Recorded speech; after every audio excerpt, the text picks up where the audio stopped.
everybody. I'm Kevin Wynn, and this is Rewind, the show that looks back on Florida's past with historic film and video. This time, Miami's history as it looked to Miamians half a century ago. This was Miami's skyline in May 1925. During that year, nearly 200,000 deeds and papers were filed by the county clerk. 481 hotels and apartments were built. And 1 year later, May 1926, Miami's skyline was transformed into a modern metropolis. First aired in 1962, this account of Miami's history is as interesting today for the attitudes it reveals as the facts it conveys. Also interesting, at least to me, are the broadcast's original Chase Federal Savings commercials. They're fun. And remember, this is a kinescope, which accounts for the occasional visual funkiness. And now, here's Ralph Rennick. This is Ralph Rennick. There's something magic about the number 1 million. Somehow it means the big time. Stability. It generates enthusiasm for the future. The city of Miami is now the magic city with that magic number. A city with 1 million in population. Tonight, we will trace the history of this city on Biscayne Bay from when it was nothing until it was something.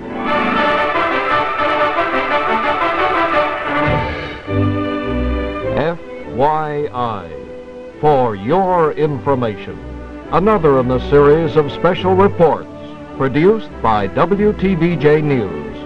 Tonight's program, Miami Hits a Million, is brought to you by Chase Federal Savings and Loan Association, who invite you to save where thousands save, and say as thousands say. For my money, it's Chase Federal. Many Indian tribes inhabited Florida when the first explorers arrived to claim the peninsula as a Spanish New World colony. In 1567, the Jesuits established a mission at the mouth of the Miami River. It was later abandoned. It was General Andrew Jackson who conquered Florida for the United States in 1921. During the Seminole War, Major Francis L. Dade was massacred by Indians north of Tampa. A few weeks later, in 1836, the Territorial Legislative Council gave Dade's name to a newly created county, which took in the territory from the north end of Lake Okeechobee to the Keys. By 1860, the U.S. Census was able to list Dade County's population at 83. Not included were alligators upstream in the Miami River Rapids. A tin cup full of river water brought a crystal clear drink. This was the mouth of the river looking toward the bay. William Brickell had built a trading post on the south bank in 1870. Seminoles would paddle their dugouts from the Everglades to barter supplies. The trading post was Miami's first supermarket. The river, the superhighway of yesterday. The Brickell Mansion occupied the point on the south bank. On the north side of the river, tour boats and pleasure craft docked. The only way to cross the river was by boat. The Brickell Mansion still stands today, weather-beaten and unkept. William Brickell's daughter, Miss Maud, died here last year. Some people want to move the house and preserve it as a historic site.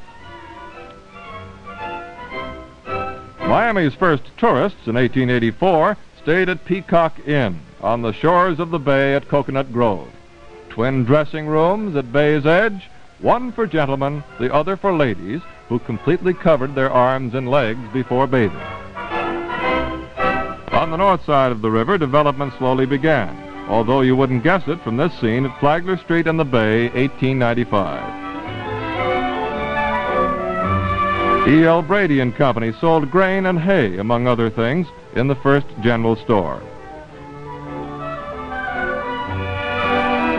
This woman, Mrs. Julia Tuttle, had paid several visits to Miami prior to 1891, when she moved here after the death of her husband, a Cleveland Iron Works operator. She purchased 640 acres on the north bank of the river, the site of today's downtown Miami. Mrs. Tuttle set up housekeeping next to an old Army barracks, Fort Dallas, built in 1849. The so-called fort was later moved to a site in Lummis Park where it remains today. The fort at one time was used to house Negro slaves. It later was utilized as Dade County's first courthouse.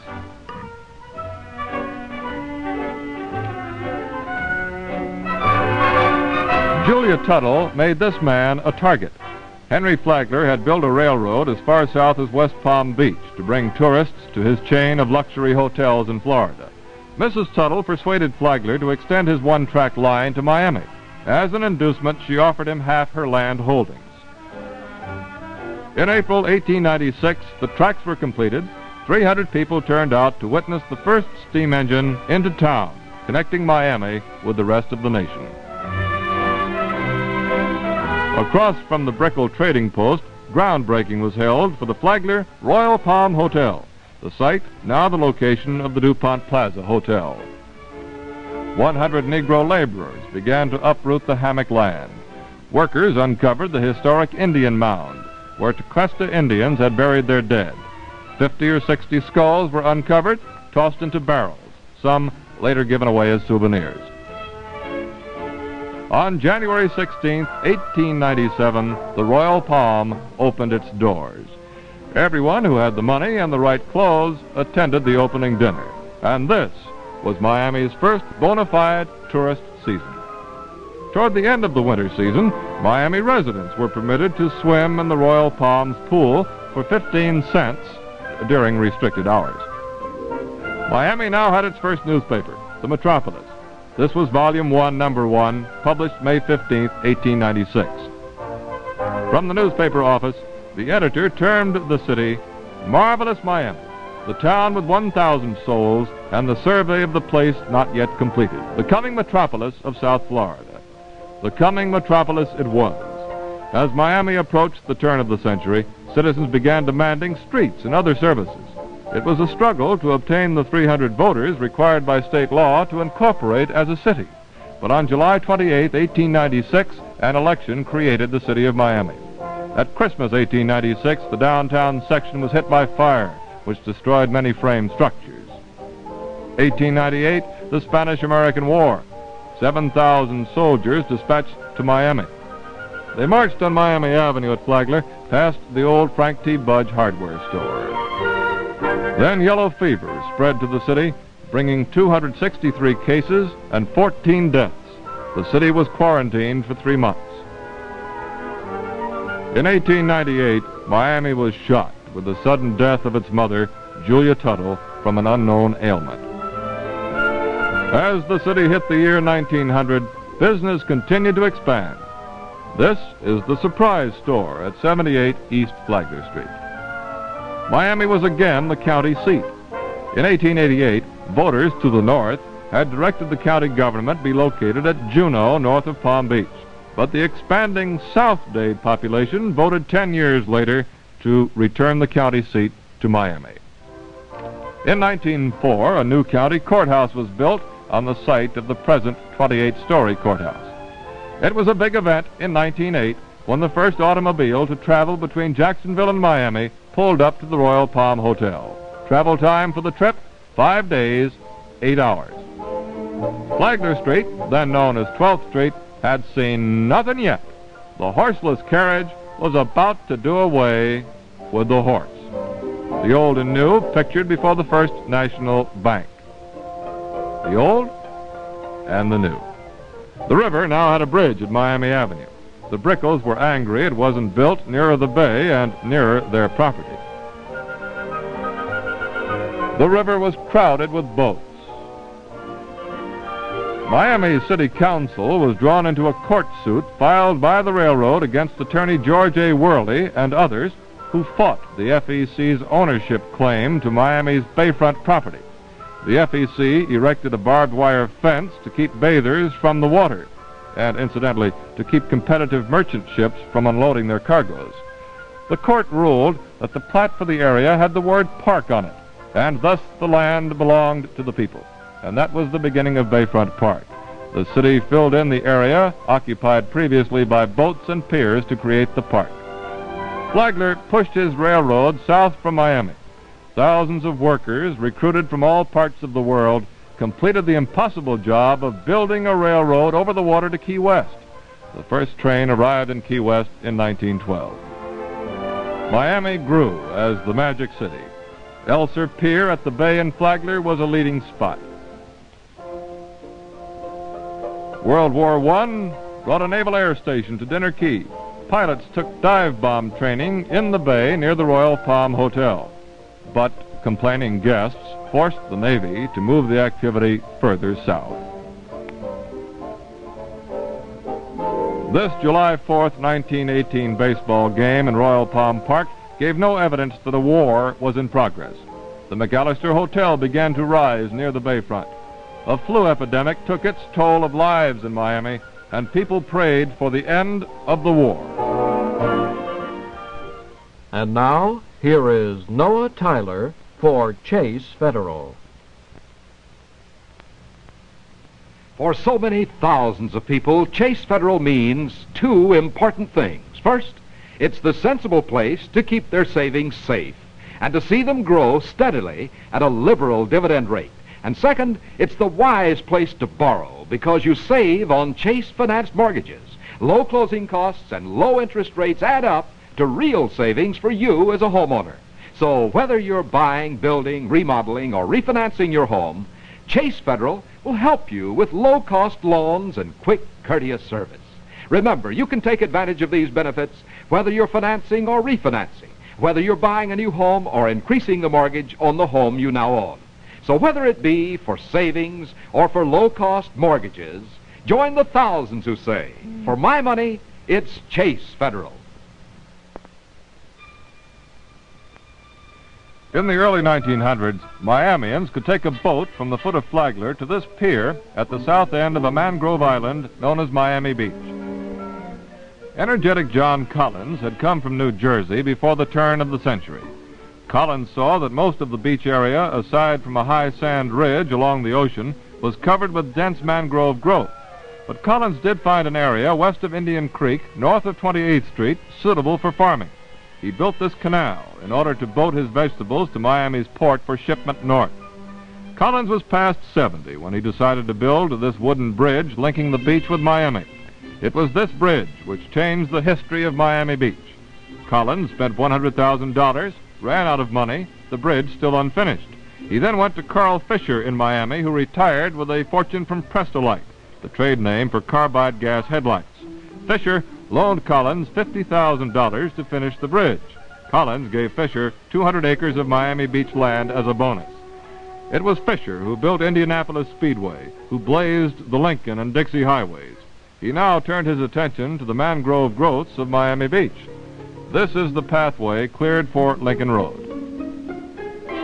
John Levi supervised hundreds of Negro hands as machetes slashed at the palmettos.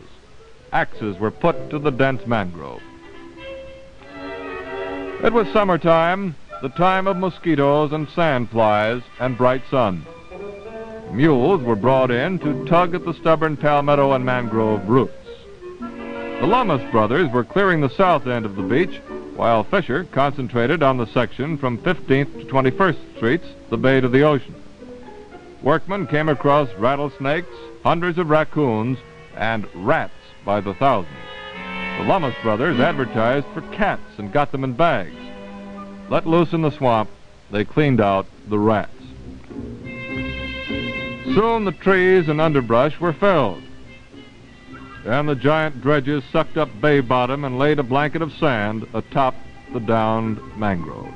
Wooden bulkheads formed the edge of the island. Dredging operations ran day and night for 12 years. Fisher was to spend $6 million in creating his dream city. Trees were planted and foliage was brought in to keep the sand from blowing away. Fisher hired from Key West C.W. Pete Chase, Jr. to be his general sales manager. Chase at his Miami Beach home gives his impression of the boss. He was a man of great foresight, and the spending of money made no difference to him. Everything he did it on a very big and very heavy scale. And Miami Beach is a monument to him, and on Alton Road at 61st Street, there's a monument to Carl Fisher now, and on that it states, he built a great and fabulous place out of a wilderness.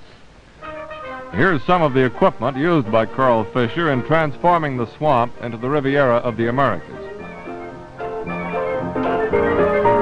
On New Year's Day 1921, the new county causeway was opened to the beach. A $600,000 bond issue to build the link had been passed by a 2-to-1 vote. Now, streetcars brought people from Miami to the ocean. The Roman pool at 23rd Street saw its share of bathers. They came in all shapes and in all sizes.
Fisher had an eye for publicity. Rosie the Elephant made copy in northern newspapers. And so did President Harding when he played golf on Fisher's course, and famed auto driver Louis Chevrolet when he piloted a boat in the Biscayne Bay Regatta. Everybody was coming to Miami Beach. In the early 20s, people and ships and trains were arriving in Miami. In 1920, the city's population was just short of 30,000. A 440% increase in 10 years. The land boom was beginning.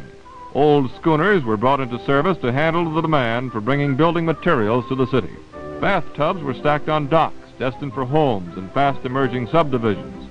Commuter boats brought baggage and passengers ashore from large Clyde Lines ships anchored off the beach. By 1925, the boom was in full swing. People flocked into the city by train, car, and boat. And they brought their savings with them. Everybody wanted to get rich in the Florida land boom. People sat on lawns.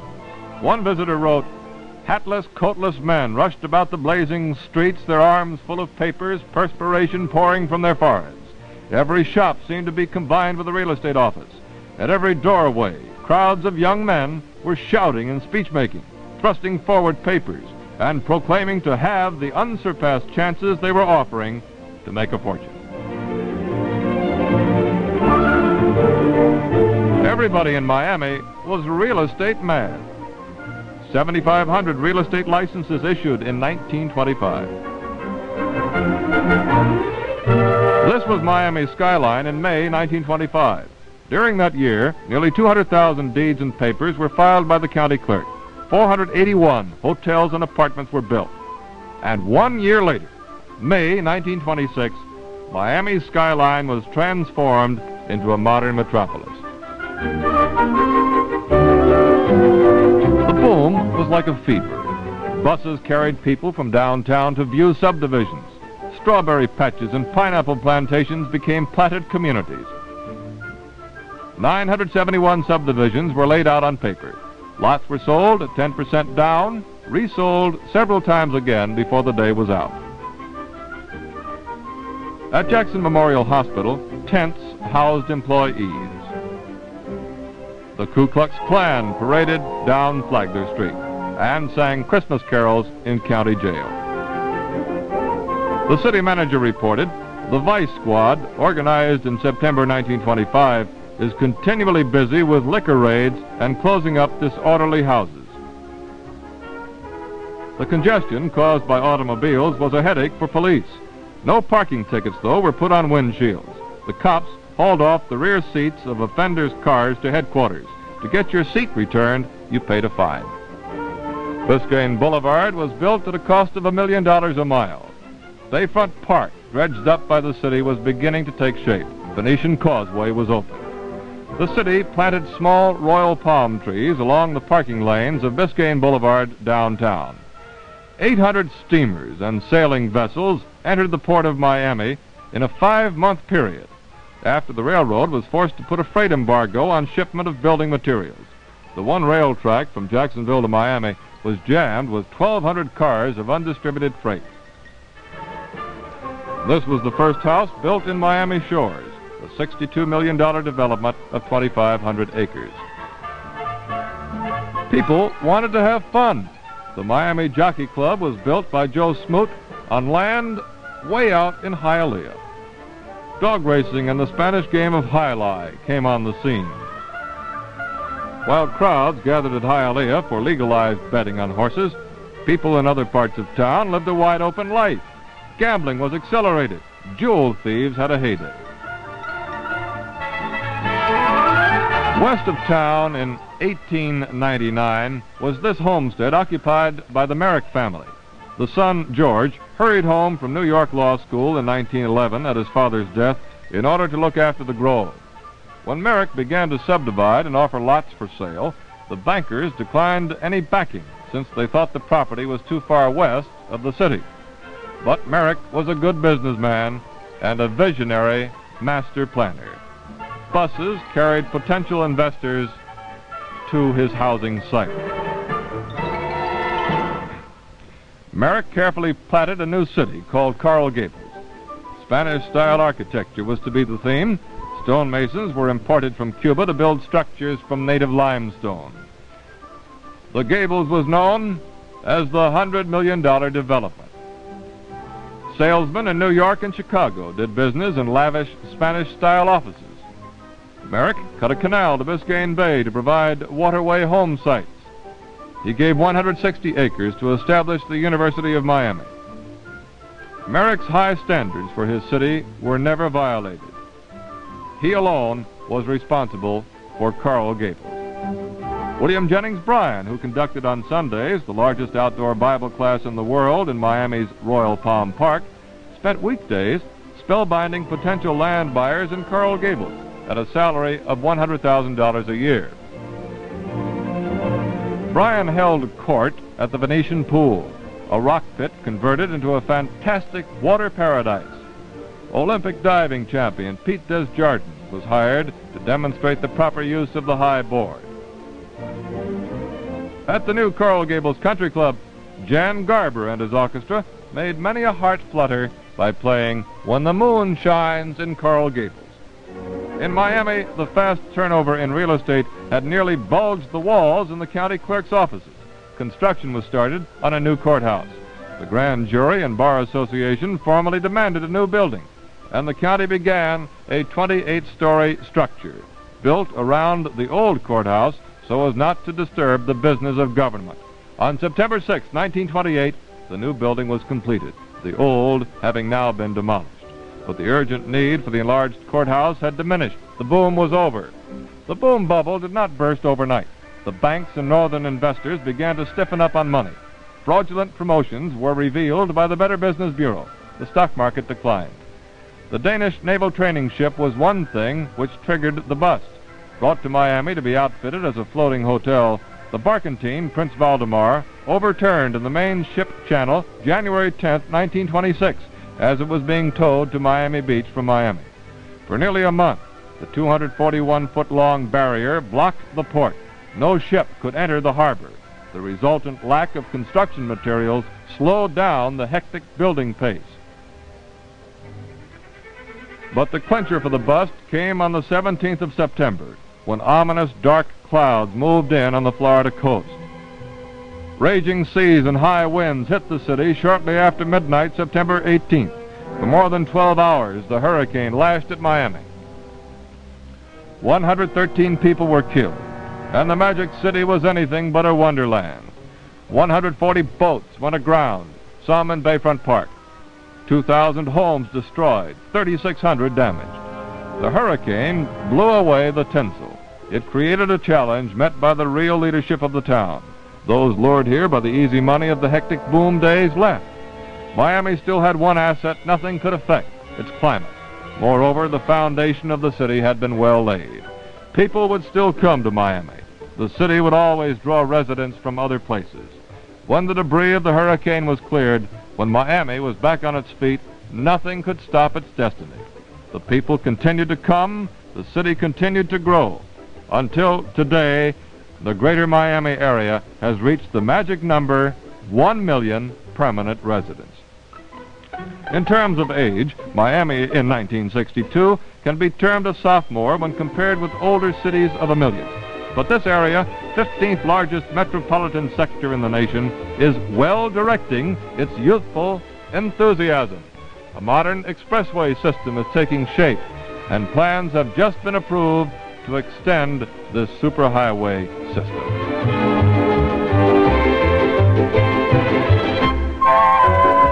The University of Miami continues to gain stature as a leading educational institution of higher learning.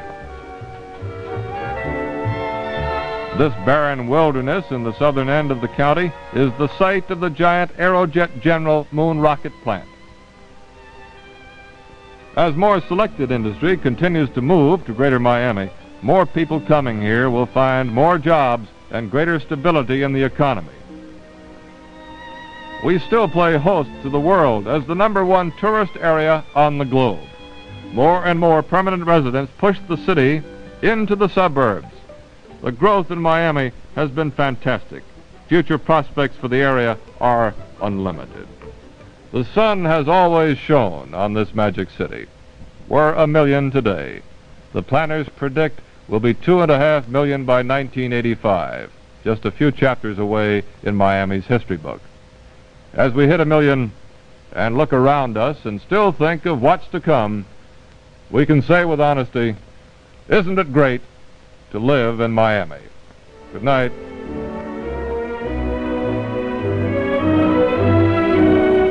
Miami Hits 1 Million, another in the series of FYI programs for your information, has been brought to you by Chase Federal Savings. Tonight's program was written and narrated by Ralph Rennick. Photography by Lloyd Beckworth and Gordon Stevens. Film editor Joe Martinez. Produced by WTVJ News. This program is directed by Martin Saxon. That's about it for this edition of Rewind. Just time to mention that if you notice an occasional jump cut or awkward edit, remember, not all of the films that have come down to us are complete. Some are missing scenes or whole segments. But all of these films, even incomplete ones, offer us a fascinating glimpse of Florida's history. They're well worth a look. Rewind features historic film and video from the Lynn and Louis Wolfson II Florida Moving Image Archives. To see more from the Wolfson Archives collection, visit our website, wolfsonarchives.org. You can search the archives catalog, watch a video online, and connect to our YouTube channel, where you'll find hundreds of carefully curated clips. Or link to the Wolfson Archives Facebook page to keep up with our busy calendar of historical happenings. Until next time, I'm Kevin Wynn. Thanks for watching.